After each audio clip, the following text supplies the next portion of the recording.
Finally got around to finishing that slab flattener that I started a couple months ago. Originally I was going to build my own bench for it and, locate it in my shop. But the other day at Lowe's I found this butcher block top. It's 25 inches by 8 foot long by 1 3/4 thick on the clearance rack. So I actually grabbed that to use that for the table. Saved me a lot of work, and also I went on Amazon and I bought some of the cheapest steel legs that I could find. And here they just arrived, and opening up the boxes. And I bought 2 sets of them because I wanted to have the span between them, be shortened.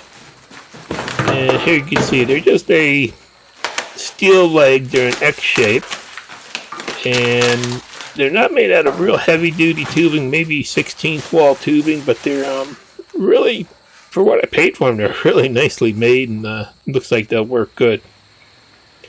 So there's a for them, how they're going to go, and I'm going to have to make some adapter boards because of the movement of the wood, but you can see they came with all leveling feet and, really nice painted legs. So I think they're going to work good. Now let's open up this top. This was the last one that they had in the store. It wasn't the prettiest thing. It does have a couple of knots in the face of it, but it was really packaged well and protected good. It does weigh 100 pounds, so it's a heavy thing. And there you can see what it looks like. It does have a couple small knots, tight knots in the face. That's it. So now I've got to finish it. It's unfinished, so I'm just going to give it a final sanding and put 2 coats of this Minwax polyacrylic on each side of it, just to make sure it's coated good. And that should be good enough to protect it.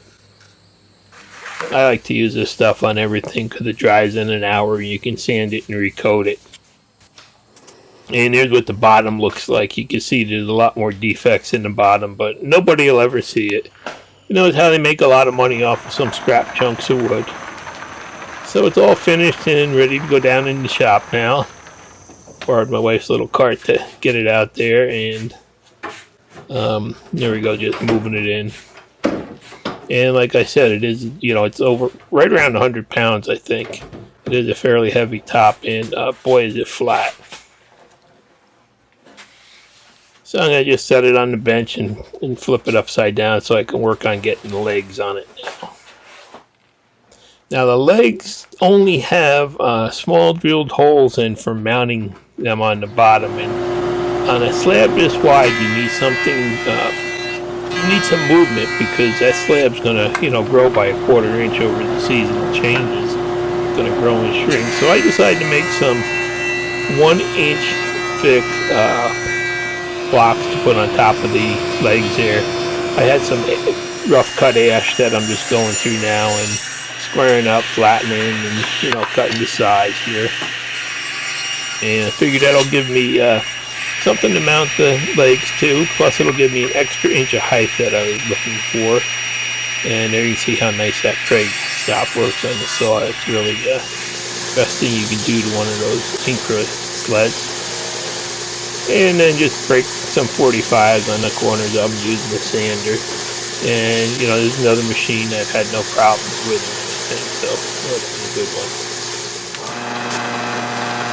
And then it's time to drill them so that they have some movement in them. And what I did is I drilled a counterbore hole right in the center.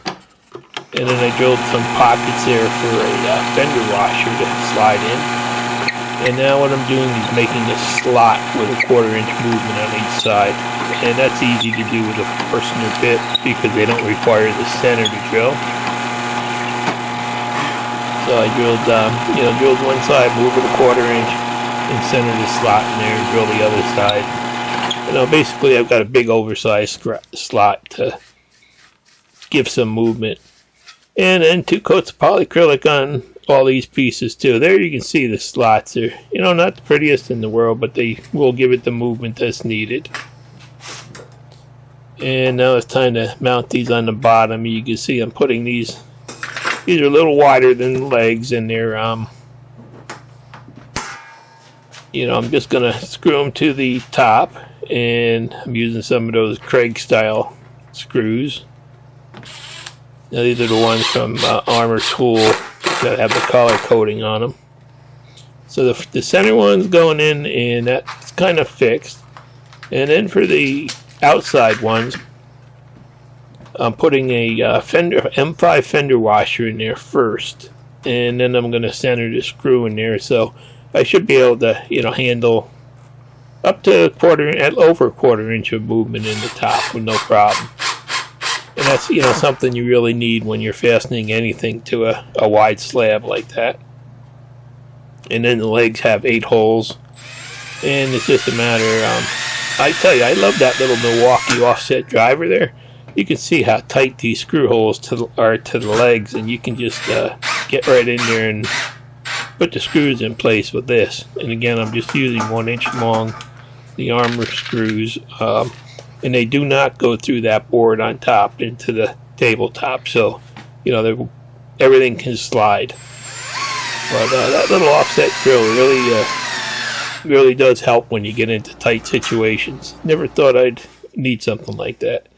And they are really fairly sturdy, so there they are. I got 3 of them on, 1 more to put on. And you can see I've got those holes offset too in the end there, so they don't go in the same grain pattern. But that's basically what the bench looks like. Now it's time to do a final polishing and waxing of it. So I just take the Scotch-Brite pad on the sander there and go over it to flatten it. And then I put Johnson's paste wax on everything. But the sad part is I recently had a subscriber tell me that Johnson's paste wax is no longer made. At the beginning of this year, it was discontinued. Boy, that's a sad story because I've been using that for over 50 years.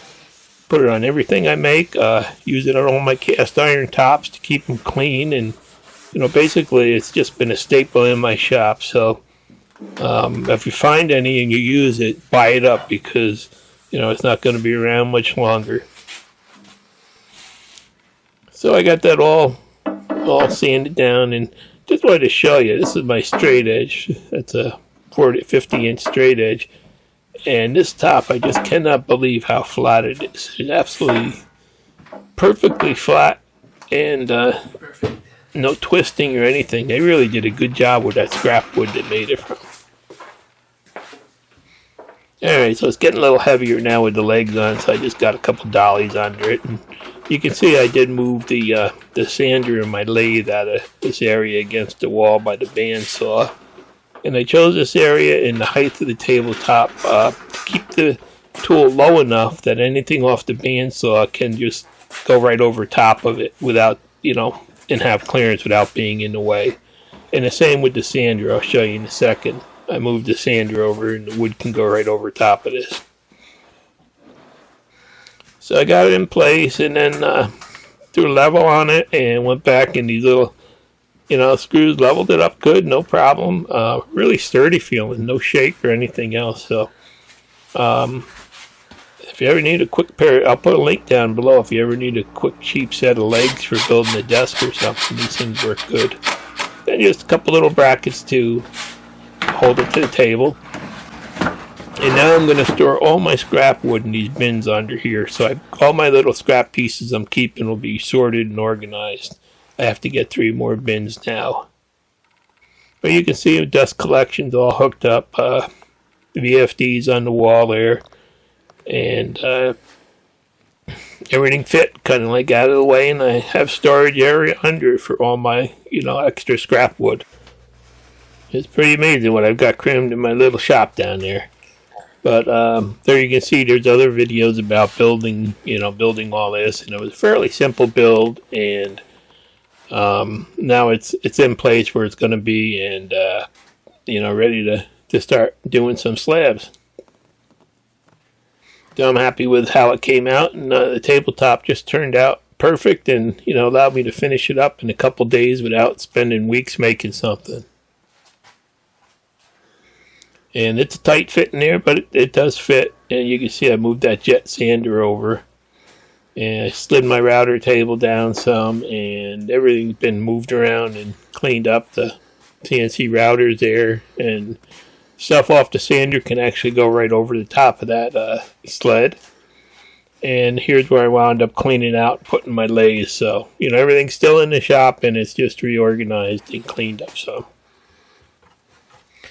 now for this, to just show you how it works, I just went out and grabbed a walnut crotch piece that I had that I've been wanting to clean up for a project. And these are plastic wedges that I cut on my bandsaw that actually fit right in. They fit perfectly in that 2020 channel there. So they lock in place and they slide in, and you can use them to level pieces like this. And I've got some different ones cut. So you just slide them in there. You can see you can really level it up easy. And then I'm just going to slide that T-nut up against it with the screw and lock that, and that way it can't back out or move. So that's, you know, basically what I'm doing for leveling things. And then to hold the slab, clamp it down a little bit, I'm using Carbide Inserts. These are those old 14x14 inserts that came on my Grizzly planer that were scrapped. They were all dull and didn't cut right. So I had to replace them, and these really are no good for anything else. So I figured let's try to use them to lock the slabs in place. So I've got a little spring. I put them on the screw first. They fit perfect on the M6 screw, and then I'm putting this compression spring underneath them to kind of hold them up in the air and give you some clamping area. And then you push it in, and it kind of twists in, and when you tighten the screw, it cams in and locks into the thing, which going into bark here, it turns out it's not the strongest thing in the world, I found out, but they will work on you know, a little bit more solid wood better. So here we are, just gonna flatten this slab. Now I set it up, and I thought I had set it up to take about 1/4 of an inch cut, but it turns out that the slab I didn't really measure, and it does get quite a bit thicker in the center there. But you can pretty much see this, you know, it's all manual now, and I thought I was going to automate it with Arduino later, but I think I'm going to leave it manual because it's really kind of easy to use, and you know, it doesn't really take any energy, and it's fun to watch, and just have your finger on the button there if something goes wrong. And there you can see that's actually about 3/8 of an inch cut I'm taking with that spindle, and that spindle is just awesome. It just does such a good job.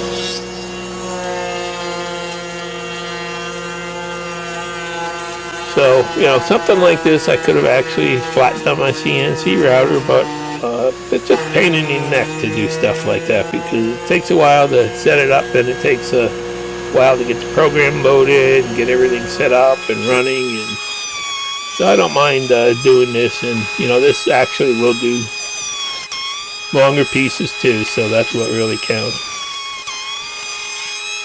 And right there I'm taking about 3/8 of an inch off.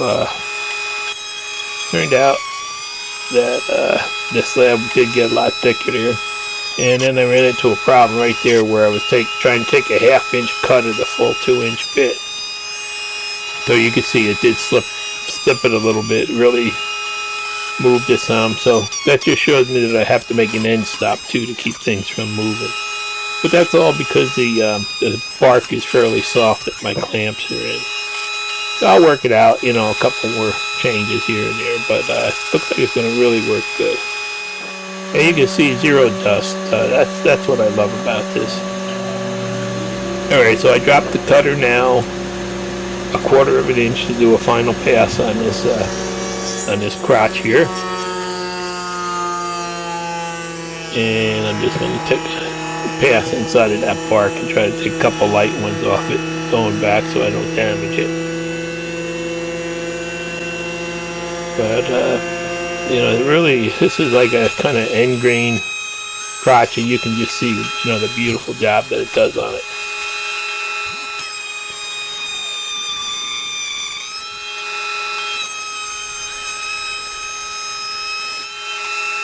I just thought I'd, you know, do an update and show you that I did finally get this settled in the shop and finished up, and it does work nice.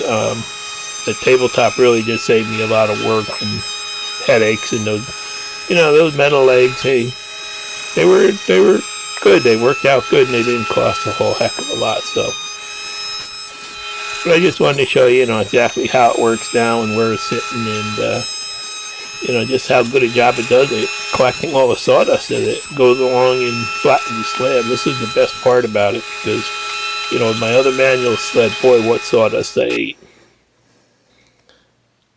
So there it is. Basically beautiful. You can see some marks in there, but if you feel them, you can't really see them. I'll just take it and run it through that little thickness sander there, and be perfect. And once I flip it over and flatten the other side.